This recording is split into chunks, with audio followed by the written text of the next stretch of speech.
सर्व अच्युत गोत्रीय बंधू आणि भगिनी, त्याचप्रमाणे साधू संतांना दंडवत प्रणाम. सर्वज्ञ श्रीचक्र प्रभू अर्थात परब्रह्म परमेश्वर अवतार या जीवाच्या हितासाठी भल्यासाठी या सृष्टीची निर्मिती करून अनंत जीवाला या सृष्टीत आणतात आणि स्वतः अवतार घेतात. या जीवाला त्याच्या उद्धारणासाठी लागणारा तत्त्व, सिद्धांत, आचार, विचार प्रणाली सांगतात आणि ह्याच अयोग्य जीवाला योग्य करण्यासाठी अनंत लीळा करतात. त्या लीळांचं चिंतन करत करत ह्या परमेश्वराबरोबर आपला आध्यात्मिक प्रवास आपण करत आहोत. अर्थात परमेश्वराने दिलेलं ज्ञान, तत्त्व, सिद्धांत, आचार, विचार प्रणाली आपण आपल्या जीवनात उतरवणं, अर्थात आज्ञाप्रतिपालन करणं हे सन्निधान आहे. आणि सन्निधान म्हणजेच परमेश्वराबरोबर आपला हा जीवन प्रवास घेऊन आपल्या उद्धारणाचं कार्य परमेश्वर करत असताना आपला उद्धार करून घेणं हे अत्यंत महत्त्वाचं आहे. आत्तापर्यंत आपण एकांकीच्या लीळा बघत होतो आणि ह्या एकांकीच्या लीळा परमेश्वर काही प्रसंगानुरूप भक्तांना सांगत होते. त्याप्रमाणे आता देव पैठणला आलेले आहे. बाईसाच्या निमित्ताने अनेक तेथील जे ब्राह्मण आहे, सद्भक्त आहे, ज्याची ज्याची कणव आहे, जशी जशी अवस्था आहे, जसा जसा संस्कार आहे, असे अनेक ब्राह्मण देवाला आता येऊन भेटतात. काहींना देव हेतू पुरस्कार भेटतात आणि त्यांची अयोग्यता जी आहे ती नासून योग्य करून ज्ञानाला व प्रेमाला पात्र करतात. असेच एक भक्त जे होते हरिदेव पंडित, कास्त हरिदेव पंडित, हे वेदाचे खूप ज्ञानी होते आणि त्या वेदामुळं सर्वज्ञ श्रीकृष्ण महाराजांवरती त्यांची परमेश्वर म्हणून निस्सीम अशी निष्ठा होती, भक्ती होती आणि त्यांची परमेश्वराची भेट झाली आणि भेट झाल्यातून गोपाळ मंत्राच्या भेदाच्या माध्यमातून श्रीचक्र स्वामींनी स्वतः मीच श्रीकृष्ण महाराज आहे हे त्यांना जाणवलं, दाखवलं आणि त्याच अनुषंगाने बाईसा हे सर्व ऐकते, सर्व बघते आणि बाईसा देवाला विचारतात की हे जे लोक आहे, हे जे कर्मराट इथले लोक आहे, वेदातले लोक आहे, वेदवक्ते आहे, ते श्रीकृष्ण महाराजांना परमेश्वर समजतात, मानतात, पुजतात, परंतु आज कलियुग आहे आणि ह्या कलियुगामध्ये परमेश्वर जो अवतार आहे त्यांना मानत नाही, जाणत नाही, ओळखत नाही आणि कलियुगात जन्माला येऊनसुद्धा द्वापारयुगाचीच भक्ती करतात, अर्थात श्रीकृष्ण महाराजांची भक्ती करतात. तर त्यांचं भलं होईल, त्यांचा उद्धार होईल, त्यांना काय भेटेल असा बाईसांना पडलेला प्रश्न आहे आणि देवाने अत्यंत सुंदर त्यावरती उत्तर दिलेलं आहे की श्रीकृष्ण महाराजांना ते मानतात तर त्यांना जे आहे त्यांना धनधान्य भेटतं, पुत्रसंपत्ती प्राप्त होते म्हटले.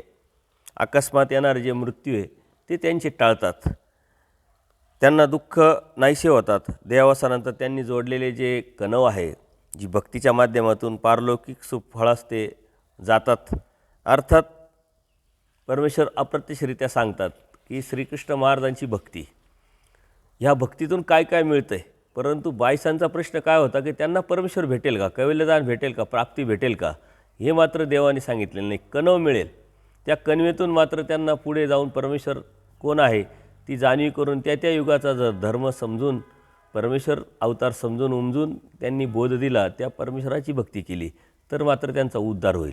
द्वापारयुगात श्रीकृष्ण महाराज उद्धार होते आणि आज कलियुगात सर्वज्ञ श्रीचक्र प्रभू उद्धारण करणारे आहे. अर्थात श्रीकृष्ण महाराजांची भक्ती केली तर त्यांचा उद्धार होणार नाही असंही नाही, परंतु कणव पडेल आणि त्या कणवेतून मग त्यांना पुढे परमेश्वराची बोध, जाणीव, ज्ञान, प्राप्ती होईल आणि त्यातून त्यांनी आचार केला तरच परमेश्वराची प्राप्ती होईल. आणि हे सांगत असताना परमेश्वर सांगतात की बाई, परमेश्वर जो आहे तो काही गुरुवाचा नाही आहे म्हटले. कारण गुरु काय सांगतो, गुरु काय म्हणतो का देव माझा, परंतु तो काही गुरुवाचा नाही. परमेश्वर मात्र तो भक्ताचा आहे म्हटले. त्याला भक्त व्हावा लागेल.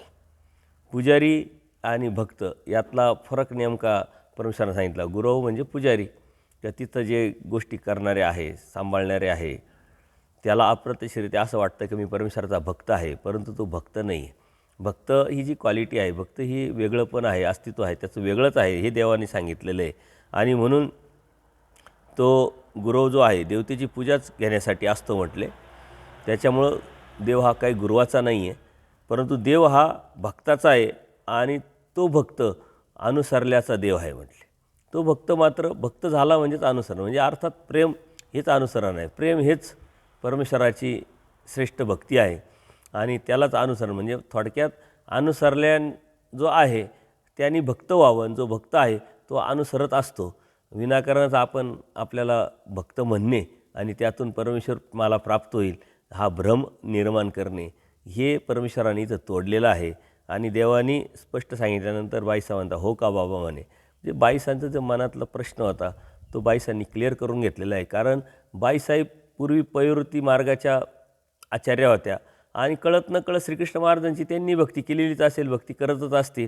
श्रीकृष्ण महाराज जगमान्य अवतार आहे आणि आज जे वेदवक्ते आहे, जे बरेच आता देवाला ब्राह्मण भेटायला येतात, त्यांची श्रीकृष्ण महाराजांवरती श्रद्धा आहे, निष्ठा आहे आणि अप्रत्यक्षरित्या श्रीकृष्ण महाराज कोण आता आज असतील, देव त्यांना अप्रत्यक्षरित्या दाखवतात, समजावतात, जाणवतात, परंतु तरी त्यांच्या लक्षात येत नाही आणि ते श्रीकृष्ण महाराजांची भक्ती करत राहतात. तर त्यांना काय भेटेल आपल्यालासुद्धा यातून हे समजून घेणं गरजेचं आहे. कारण स्वामी श्री चक्रधरांनी आपल्याला कलियुगात अवतार घेऊन बोध दिला आणि बोध दिल्यानंतर पूजनीय माईम भट्टाच्या माध्यमातून श्रीकृष्ण महाराज सांगितले, दत्तप्रभू महाराज सांगितले, श्री चक्रपाणी प्रभू महाराज सांगितले, गोविंदप्रभू महाराज सांगितले. हे परमेश्वर अवतारच आहे. मग ते सांगत असताना ते परमेश्वर अवतार आहे तर मग स्वतःपर्यंत त्यांच्यापर्यंत आपल्याला आणण्याचं कारण काय की तुमचा उद्धार करता मी आहे, तुमचा साधनदाता मी आहे, तुमचा साध्यापर्यंत पोहोचवणारा मी आहे. आणि म्हणून त्या परमेश्वराने आपल्याला दिलं तत्त्व, सिद्धांत, आचार, विचारप्रणाली फॉलो करणं हे आपलं परम कर्तव्य आहे, श्रेष्ठ कर्तव्य आहे. म्हणून आपली भक्ती स्वामी श्री चक्रधरांची भक्ती आहे. आणि म्हणून श्रीकृष्ण महाराज, दत्तप्रभू महाराज या सर्व अवताराला आपण पंचकृष्ण का म्हणतो तर कृष्ण हे जगमान्य अवतार आहे आणि त्या अनुषंगाने आपण सर्वच अवताराला पंचकृष्ण म्हणतो आणि कृष्ण म्हणतो. परंतु स्वामी श्री चक्रधरांनी यांची ओळख आपल्याला करून दिलेली आहे. आजही समाजामध्ये बऱ्याच अशा संस्था आहे, धर्म म्हणणार नाही कारण धर्म हा गोष्टच वेगळी आहे, संज्ञा वेगळी आहे की जी परमेश्वराने आपल्यापर्यंत पोहोचवली तो धर्म असतो. बाकी अनेक संस्था आहे का ज्या श्रीकृष्ण महाराजांची भक्ती करतात, गीतेचं प्रवचन करतात, गीतेचा प्रचार करतात, प्रसार करतात आणि श्रीकृष्ण महाराजांची भक्ती करून अत्यंत वेगळ्या आनंदाला मिळवण्याचा प्रयत्न करतात. परंतु त्यांना इथं आल्याशिवाय आणि ह्या रस्त्याने गेल्याशिवाय परमेश्वर भक्ती अर्थात कैवल्यदान भेटू शकत नाही. ते कन्वेत पडेल, त्या भक्तीचं केली क्रिया वाया जाणार नाही, ती भक्ती वाया जाणार नाही. परंतु त्यांना पुढच्या जीवनामध्ये जी कणव त्यांनी प्राप्त केलेली त्या कणवेतो पुढच्या जीवनात ह्याच रस्त्याने जावं लागणार आहे. पण आपण आपली किंमत समजून घेणं गरजेचं आहे की आपण आज त्यांच्या पुढं आहे. जे कृष्ण महाराजांची भक्ती करताय त्यांच्या पुढची आपली भक्ती, श्री दत्तप्रभू महाराजांची जी भक्ती करताय त्यांच्या पुढं आपली भक्ती. आता दत्तप्रभूंची भक्ती करणारे अन्य लोक भरपूर आहे पण तेही तीनमुखी दत्तप्रभूंना मानतात आणि ब्रह्मा विष्णू महेश अर्थात ती देवतेचीच भक्ती आहे. श्रीकृष्ण महाराजांना भक्ती करणारे जे लोक आहे ते कृष्ण महाराजांना परमेश्वर म्हणून मानत नाही, ते विष्णूचा अवतार मानतात, अर्थात तीही देवता भक्तीच आहे. त्याच्यामुळं भक्ती करत असताना एखाद्या देवतेला परमेश्वर म्हणणं किंवा त्या परमेश्वराला आपलं दैवत मानणं ही भक्ती परमेश्वराच्या भक्तीपर्यंत घेऊन जाणारी ज्यावेळेस त्याच्यामध्ये अहेतुक भाव निर्माण होईल आणि त्यातूनच त्यांना जे प्रापंचिक जे सुखफळ आहे, देवतेचे जे सुखफळ आहे ते भेटतात आणि त्यातून मिळवलेली जी कणव आहे त्या कणवेतो परमेश्वर मात्र त्यांना पुढे जाऊन बोध देऊन परमेश्वराच्या या कैवल्यपदाची वाट करून देणार आहे. आपण त्याच्याही पुढे गेलेलो आहोत. हे आपण जर लक्षात घेतलं तर आपली किंमत, आपलं अस्तित्व, आपला लाभ, आपला फायदा किती मोठा आहे हे आपल्याला कळेल आणि आपल्या किमतीतून आपल्याला परमेश्वर समजला कळायला आहे याचंही एक वेगळं वजन, एक वेगळं वेटेज आपल्याला प्राप्त होऊ शकतं. परंतु आपल्याला बऱ्याच गोष्टी या संभ्रमावस्था बरेच लोक म्हणतात, काही इस्कॉनची भक्ती करतात, काही स्वाध्यायाची भक्ती करतात, काही माळकरी आहे, ते म्हणतात आम्ही कृष्ण महाराजांचीच भक्ती करतो. म्हणजे तुम्ही कृष्ण महाराजांची भक्ती करता तर तुमची आणि आमची भक्ती एकच आहे, मग काय हरकत. काही उपदेशी लोकंसुद्धा जाणीव नसल्यामुळं श्रीकृष्ण महाराजांची भक्ती समजूनच मग स्वामी श्री चक्रधरांची भक्ती म्हणजे कृष्ण महाराजांची भक्ती आणि कृष्ण महाराजांची भक्ती म्हणजे मग ती इस्कॉनमध्ये गेलो काय, स्वाध्यायामध्ये गेलो काय किंवा माळकरी संप्रदायात गेलो काय, ती एकच आहे असं समजतात. अर्थात ती एक नव्हे. परमेश्वर ही एक वेगळी शक्ती आहे आणि त्या शक्तीचा आपल्याला जाणीव समजून उमजून परमेश्वर बोधाद्वारे देतात आणि त्याची अनन्यभावी भक्ती करणं म्हणजे परमेश्वराची भक्ती. आणि प्रत्येक युगात परमेश्वर अवतार घेतात. आज कलियुग आहे आणि कलियुगात 12व्या शतकात सर्वज्ञ चक्रप्रभूंनी अवतार घेतलेला आहे आणि तो अवतार घेऊन आपल्या अधिकारी जीवाला, अधिकारी भक्तांना निमित्त करून आपल्यापर्यंत ते ज्ञान आणि कळत न कळत केलेल्या क्रियेमुळं बोध आपल्यापर्यंत परमेश्वराने पोहोचवला आहे. अर्थात आपली संभ्रमावस्था देवानी क्लिअर केलेली, स्पष्टता क्लिअर केलेली आहे. तरी जरी आपल्या मनात संभ्रमावस्था असेल तर हे आपलं अन्यथा ज्ञान आहे, यातून आपण बाहेर पडलं पाहिजे. आणि या अशा लीळांमधून आपल्याला परमेश्वर अप्रत्यक्षरित्या हाच समज देतात की मी कोण आहे, मला ओळखा आणि माझी भक्ती करा. अर्थात श्रीकृष्ण महाराजांची भक्ती स्वामी श्री चक्ररायांचीच आहे, श्री चक्ररायांची भक्ती श्रीकृष्ण महाराजांचीच आहे. परंतु अन्य लोक जे कृष्ण महाराजांची भक्ती करतात ती मात्र चक्रधारांची नाही आहे. आणि अन्य लोक स्वामी श्री चक्ररायांची भक्ती करणारे आहे, परंतु ती मात्र परमेश्वराची नाही आहे. कारण का, तर त्यांना बोध नसल्यामुळं ते एक विशिष्ट ईश्वर पुरुष म्हणत असतील, काही देवता म्हणत असतील, काही शक्ती म्हणत असतील.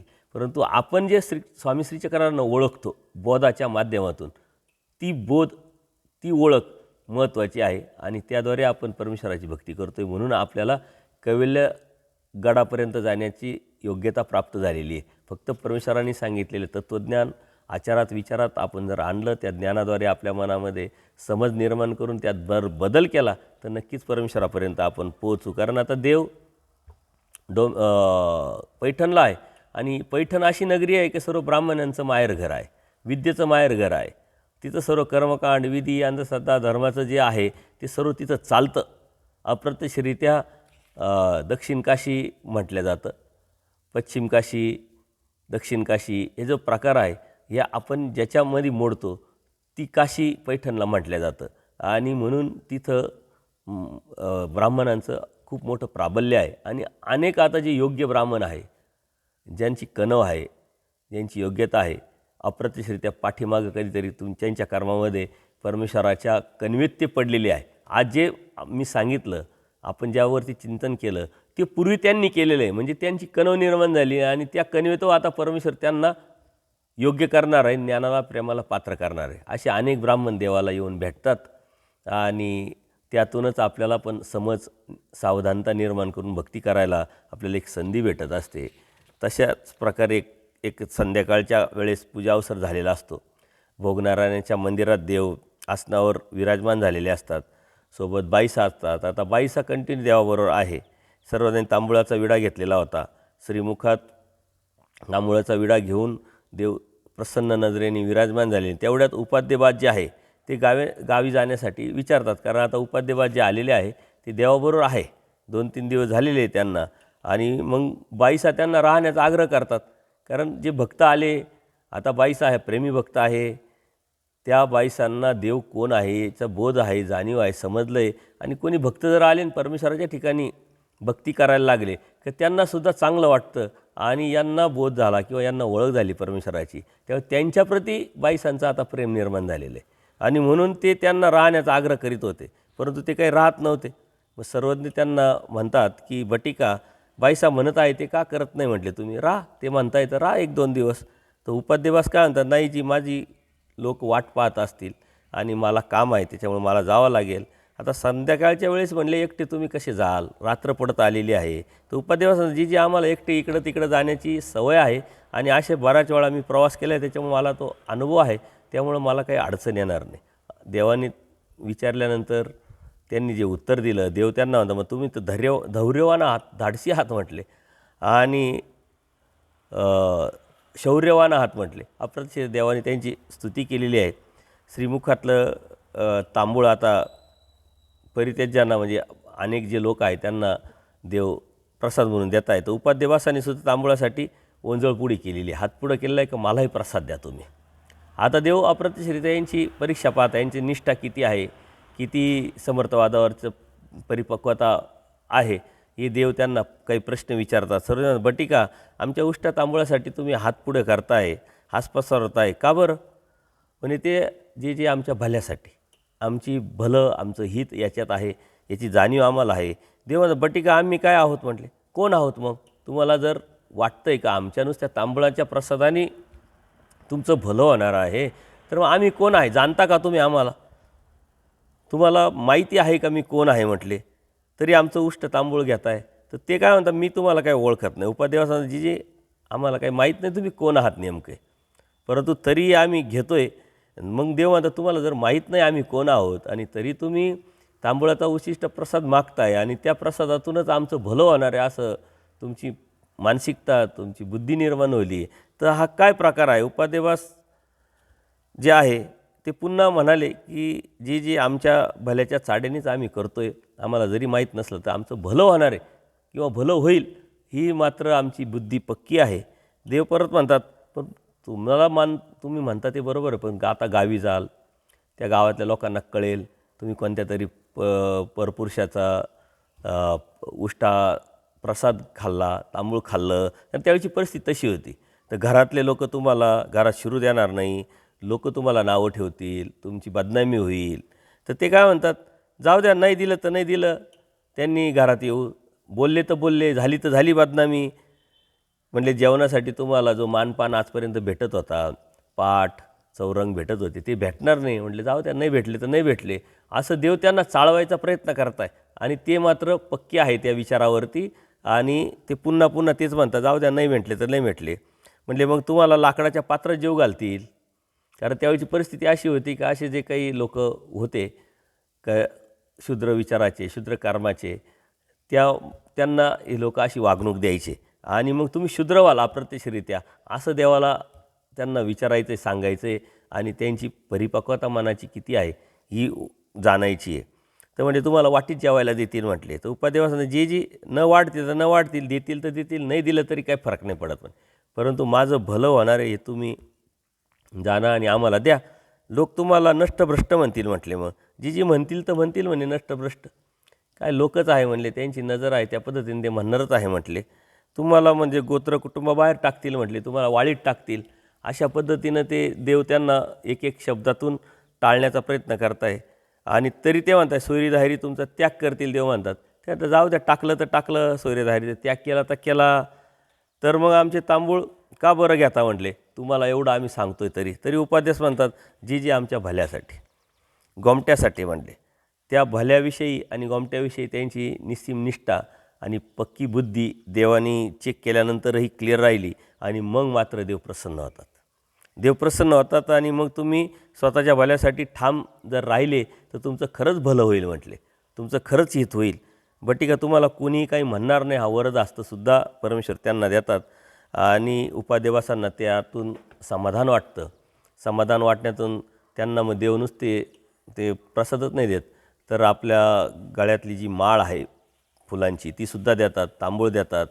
ओंजळ भरून त्यांनी ती घेतली असते, पुष्कळ तांबूळ, आणि त्यांचं तोंड भरलं. अशा प्रकारे परिपूर्ण श्रेष्ठ प्रकारच्या आनंदाचं त्यांना एक परमेश्वर स्थिती देतात. ते अत्यंत ते तृप्त होतात तो आनंद घेऊन. आणि दरिद्री माणसाला ज्याप्रमाणे मिष्टान्न मिळाल्यानंतर तो कसा आनंदित होतो आणि किती घेऊन किती नाही असं वाटतं, तसं यांनासुद्धा वाटतं. आनंद व्हावा तसा आनंद त्यांना झालेला असतो. उरलेलं तांबूळ पासोडीच्या पदरात ते बांधतात. ते पाहून बाई सांगतात, बटिका पासोडी खराब होईल म्हटले, कारण भरपूर दिल्यामुळं देवप्रसन्न झाले आणि काही खाल्लं आणि काही आता उरलेलं आहे तर ते पासोडीत बांधून नेत आहे. तर बाई म्हणते, अहो ती पासोडी खराब होईल.